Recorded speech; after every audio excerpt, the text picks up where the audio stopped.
Biohazard 4. Ladies and gentlemen, we have finally made it to the big one, Resident Evil 4. This is one of the biggest games of all time. I mean, think about what this did for the industry. Think about how many games this influenced. Gears of War and Dead Space are two that immediately come to mind when thinking about the influence of RE4. Where do I put this game though? Personally, I put it in A tier. There's probably some people out there thinking that I'm this heretic and I just hate Resident Evil 4. Clearly I don't. I've actually played through this game a multitude of times. I think it's a really great game. But I prefer how it was with the older games. Not necessarily the camera angles or the pre-rendered backgrounds, but the ideas of the true survival horror. Because with Resident Evil 4, they heavily experimented with the formula. Instead of it being a survival horror focused series, it is now action horror. And I won't lie, for a little while, I always had sort of hard feelings for Resident Evil 4. Because while I do think it's a great game, there are many aspects of it that I've always hated. Ever since I was a kid, there's many sections in this game I've just never liked. In fact, if there's one thing I can say about Resident Evil 4 is that I don't think the issues get talked about enough. Some of it is subjective though. Number one, I personally am not a big fan of QuickTime events. Just never really been my thing. I'll put up with it for some games, RE4, God of War, I'll put up with it for these games because everything else around it is good enough for me to just at least tolerate. Now, the other big problem with Resident Evil 4 is that it's very drawn out. Frankly, there are so many chapters in this game that you could completely cut out, and the game would be totally fine. If anything, the game would be better. I mentioned earlier that I just hate some sections of the game. The absolute worst sections are easily the Verdugo fight, the little gondola section, honestly, most of the island section I really don't like. The Verdugo fight is just quick time events. That's the boss fight. And it's not very interesting. I don't really care for the island because at that point the horror is completely gone. I mean, let's be honest with ourselves. Once you get past the guy chasing you around with a chainsaw, I don't really think Resident Evil 4 is that scary. Maybe for some people it is, but I never thought it ever had the amount of horror and tension that the original games had. And that's something that's always kind of held me back from saying this game is S tier. Because honestly, it just isn't. When you go through the game the amount of times that I have, it just turns into a shooting gallery. Not to mention that when I think of Resident Evil 4, I just think of brown and gray.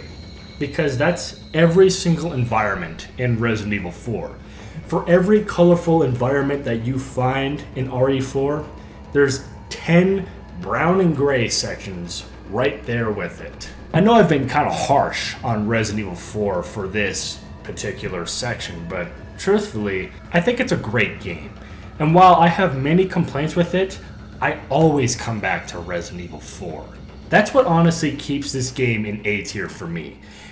This was a big departure, but you know what?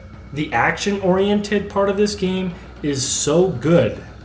That alone keeps me coming back to it. But if I was forced to pick between, let's say, Resident Evil 4 and the Resident Evil remake, I would be picking remake most of the time. Both are great games, but I just prefer when Resident Evil is more in line with true survival horror. Where's everyone going? Bingo?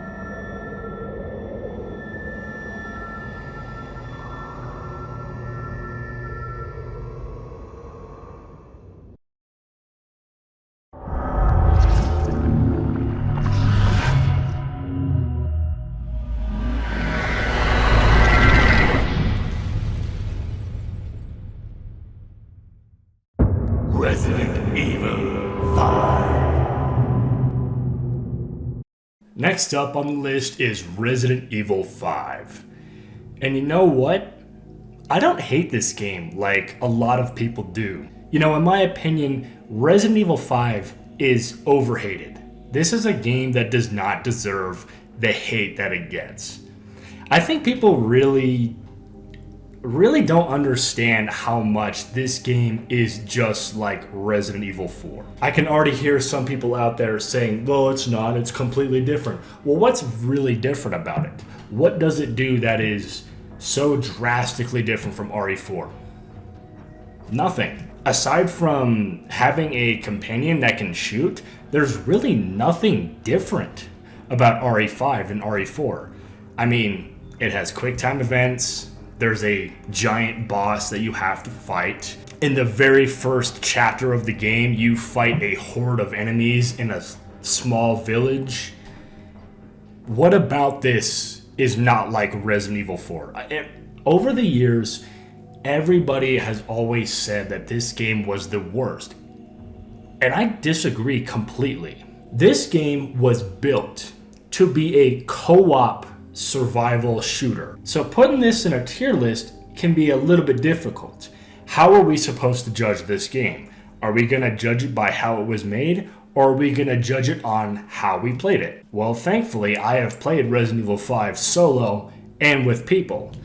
And I can definitely tell you that with someone else, this game is easily B tier. The co-op mechanics in this game are so finely tuned that, in my opinion, this is like in the top 3 of best co-op games ever made.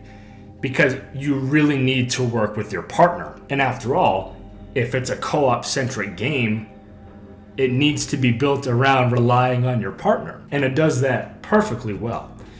But what about when you're playing it solo? Personally, I think this is where a lot of the hatred comes from, is playing this game solo really does get frustrating.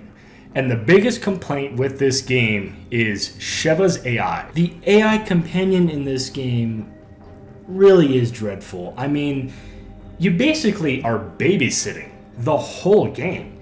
You have to tell it when to pick up ammo, you have to save it from everything, you have to make sure that it's equipped. It never does anything by itself. And with that being said, I can honestly understand people giving this game like D tier because of that. But you know, I could never go that low because for the most part, this game is fun as hell. All the sections when you're in Africa and you're in these open spaces and you have freedom, that's the best part of the game. The only problem is the later sections of the game, which turns into this Gears of War clone, a cover-based shooter. It just doesn't work very well. I'm not gonna lie. The later sections of Resident Evil 5 are easily the worst part of the game. But everything else, when you're out in the African like swamps or the plains, it is phenomenal. So that's Resident Evil 5. An overhated title that frankly really deserves to be recognized as one of the best co-op video games ever made.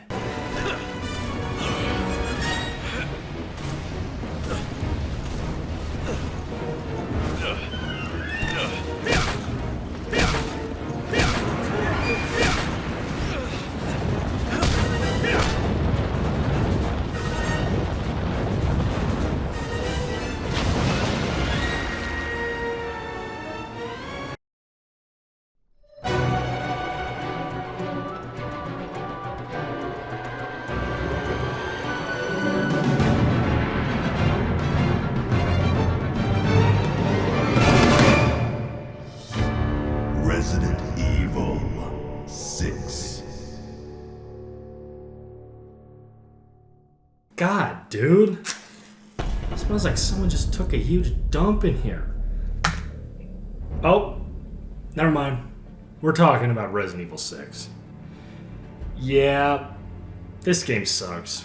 Yeah, this game is, this is a D tier game. And the only reason I say D tier is because I actually went through all the scenarios in this game, and I wish I didn't. You know, I remember when this game was coming out, and I thought that this was going to be sort of the return of the king, basically. I thought that this game was going to bring it back to true survival horror. I was pretty young at the time. I was also naive, apparently. This is easily the worst of the mainline series. It's not even close. Why is it so bad? Well, number one, the level design is hot garbage. It is so fucking bad, dude. I mean, I cannot believe they designed the game this way. In a normal, like, survival horror game, corridors are honestly just fine. But for an action shooter, corridors are the worst part of the game. You never want to be in a corridor-driven shooter because it gets boring after a while. And honestly, that's the best way I can describe Resident Evil 6. Boring. When I was a kid, I don't think I beat anyone's campaign except for Leon's, because they're all so bad. This game was also co-op centric, but I'll be honest, it does not. The mechanics for co-op in this game are not as strong as they are in Resident Evil 5. This game is split into 4 different scenarios. There's Leon, Chris, Jake, and Ada. All of them are just miserable to play through. Every time I would play this game, it would put me in a bad mood. And that's probably the worst thing about it, is like, you would have like a cool section sometimes, and then it would immediately get interrupted by some stupid bullshit. Ada's campaign might be the best because you don't have a partner with you at all times. It also incorporates puzzles. While they're very simplistic, it was nice to see the effort, because the other campaigns don't even have puzzles. It's just run forward and shoot. You know, if I had to give one more positive about this game though, it's that you can play as Sherry Birkin in Jake's campaign. Not gonna lie, that's actually kind of cool. A little callback to one of my favorite games ever. But yeah, Resident Evil 6, not a good game. Easily the worst out of the mainline series. It's pretty cheap. You can find it anywhere, but unless you have a friend, I honestly don't recommend playing through this at all. Resident Evil. Next up is Operation Raccoon City. Yeah, this falls right next to Resident Evil 6. You know, I've heard people say that this is the worst Resident Evil of the series. I don't think it is. I would honestly rather play Operation Raccoon City than 0 or 6. And mostly for the reason that it's just shorter. That's it. This game is, again, a co-op focused, like squad-based shooter, and it's boring. It takes place around the time of Resident Evil 2 and Resident Evil 3, and that's kind of cool, but it's not executed very well. This is also a game that is notorious for bugs and glitches, and even on my playthrough, I encountered a few of them. During the Nemesis boss fight, Nemesis was frozen in place, and I just unloaded on him until he died. You might have noticed that I'm not showing any gameplay in this particular section yet, and that's because I don't plan on showing gameplay. This is a very, very poorly designed game. There's some cool ideas here, like at the end of the game you can either kill Leon or leave him be, or even kill Claire. So it kind of plays around the idea of that, which is kind of interesting. I don't think it's the worst Resident Evil game by far, but it's so boring, and it's kind of been forgotten. You can't even buy this on Steam right now. That's how it is at the moment. But, you know, I don't think anybody's really hoping that it comes back to Steam. Operation Raccoon City is not very fun. That's all there is to say. Resident Evil, The Umbrella Chronicles.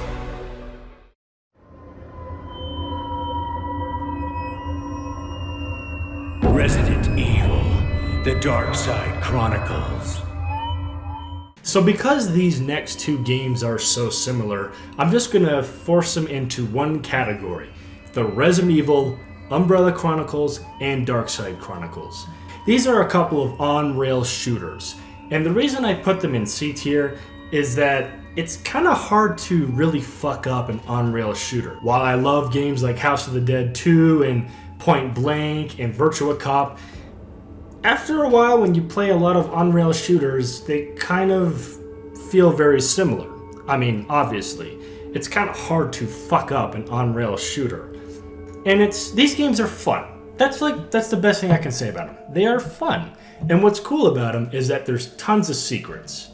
You go through all the Resident Evil games from like Resident Evil 1 to Resident Evil 4. And they're made very well. Like, they're well-built games. But there's not a whole lot else to say about them.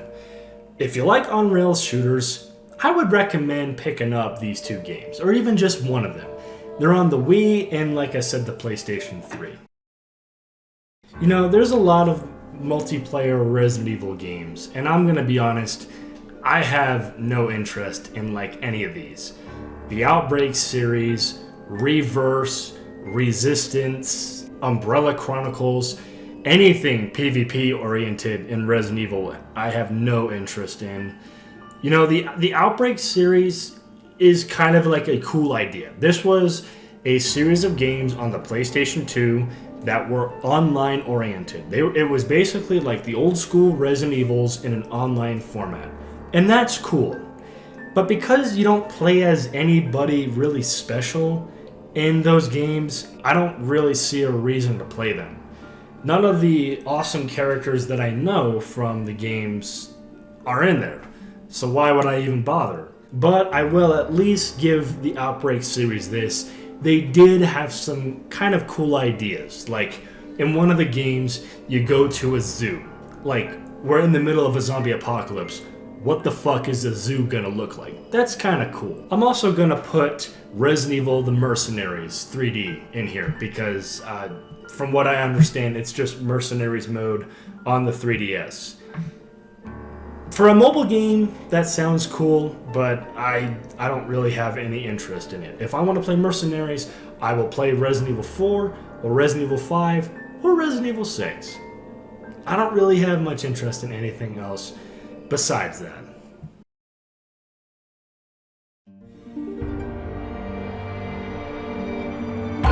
Resident Evil Revelations. The next game on the list is Resident Evil Revelations. And I'm going to give this game a very solid C tier.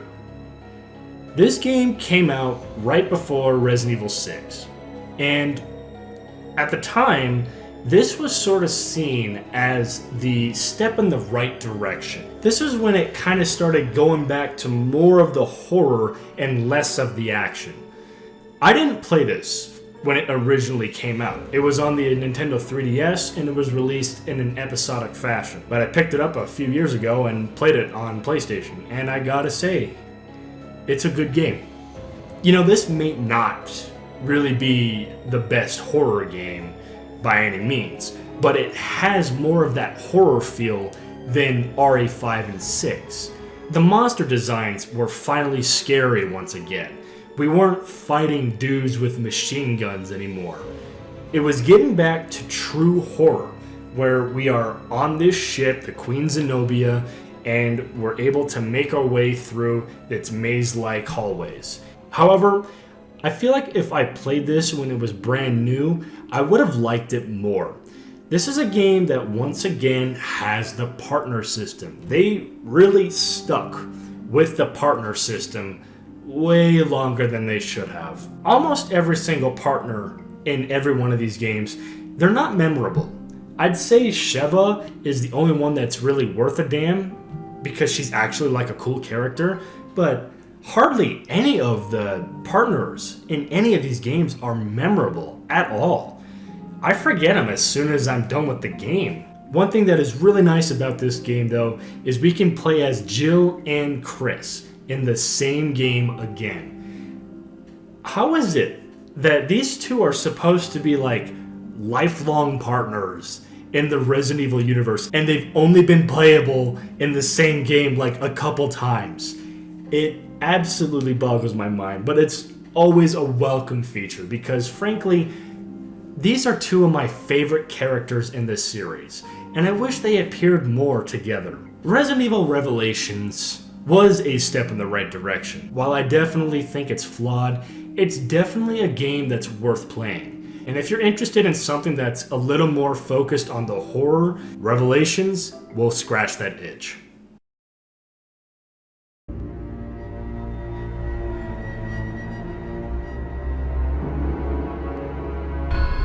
Resident Evil.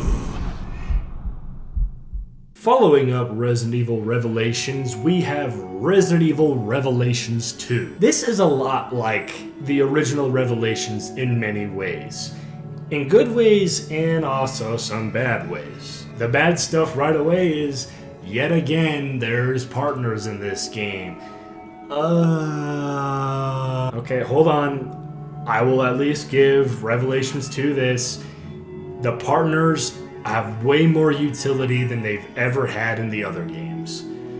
On one hand, this is cool, because it doesn't just feel like you're two clones running around shooting shit. On the other hand, it can also be a little bit frustrating, considering that the main characters of this game are Claire and Barry Burton. Brownie points, by the way, for finally letting us play as Barry Burton. I know he was playable in Resident Evil Gaiden, but who cares about that piece of shit? This guy has only been in like 3 fucking games. It blows my mind, dude. Being able to play as him honestly makes this game better. The partners, however, do again suffer from problems that we've seen in other Resident Evils. They're just not as memorable. They're not as cool. They're basically sidekicks. You know what I mean? So it's hard to really take them seriously. And while sometimes you are able to do cool stuff with them, it frankly just makes me wish we could run around solo. I will never, ever get tired of running around solo in Resident Evil. How am I supposed to be scared when there's somebody with me? I don't care if they can or can't defend themselves. Being with another person automatically makes things less scary. Alright, aside from all that, this game was also released on the 3DS, but it looks better than Revelations 1, has better colors, and has better horror than Revelations 1. Overall, I think Revelations 2 is a better game than Revelations 1. Maybe not substantially better, but an overall better game.